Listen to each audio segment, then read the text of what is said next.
আমরা তো চিকেনের অনেক রেসিপি খেয়েই থাকি, তবে একবার হলেও এই রেসিপিটা ট্রাই করে দেখো। এক কথায় দুর্দান্ত লাগে। আজকের রেসিপি চিকেন স্যাটে। সবার প্রথমে বোনলেস চিকেন নিয়ে ওর মধ্যে দেব গোলমরিচের গুঁড়ো, স্বাদ মতো নুন, আদা রসুন লঙ্কা পেস্ট আর টক দই দিয়ে ম্যারিনেট করে রাখবো।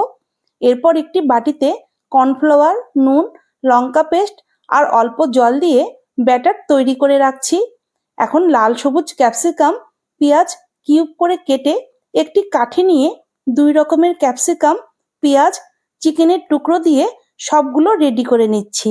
এবার ব্যাটারের মধ্যে ডুবিয়ে চিকেন স্যাটেগুলোকে ভেজে তুলে রাখবো।